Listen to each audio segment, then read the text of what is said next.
Ano bang meron? Ba't di mo ko kayang pansinin? Pangit ba ko sa iyong paningin?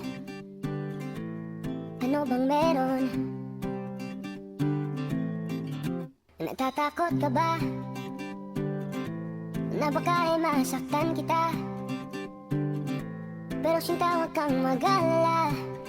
Di naman ako tulad ng iba. Wala man akong magagarang kotse, wala rin akong perang marami, pero ang kaya kong ibigay ay ang puso ko. Kaya sana naman ako'y pagbigyan mo na sana ako. Di naman ako tulad ng inakala mo. Di naman ako gwapo, wala rin oto, at ang kayang ibigay lang ay ang puso ko. Kaya wag mo na sana akong itaboy, kasi di naman ako fuckboy. Di naman ako fuckboy. Di naman ako fuckboy. Nagsimula ito sa FB nung makita ko larawan mo, akala ko anghel at nananaginip lang ako, kaya dali-dali at hinad na din kita. Lumipas ang ilang saglit at ako'y inaccept mo na. Laking tuwa, bumilog ang mata, sobra ang saya. Agad akong nag-chat sa'yo, parang mapansin mo na naging magkaibigan tayo. Mabilis ang pangyayari, kaso nga lang nang hiya. Nung ang feelings ko'y sinabi, sabi ko gusto kita, di nagpaligid-ligid pa. Kaso lang tumanggi ka, kesyo may nalaman ka. Mga bali-bali pa lang na hindi naman totoo. Wag mo'y manloloko, tsaka sinungaling daw ako. Pagbigyan mo na sana ako. Di naman ako tulad ng inakala mo. Di naman ako gwapo, lang oto, tanggang ibigay lang ay ang puso ko. Kaya wag mo na sana akong itaboy, kasi di naman ako fuckboy. Di naman ako fuckboy.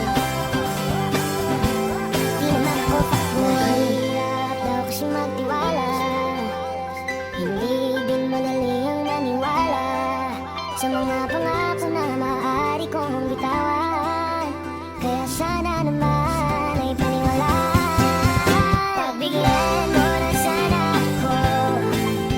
Di naman ako tulad ng inakala mo. Di naman ako gwapo, lalo oto, tanggang ibigay lang ay ang puso ko. Kaya wag mo na sana akong itaboy, kasi di naman ako fuckboy.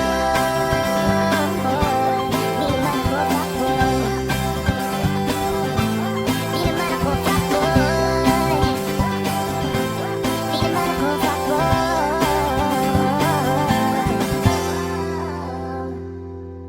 Pagbigyan mo na sana ako. Di naman ako tulad ng inakala mo. Di naman ako gwapo, wala ring oto, at ang kayang ibigay lang ay ang puso ko. Kaya wag mo na sana akong itaboy, kasi di naman ako fuckboy.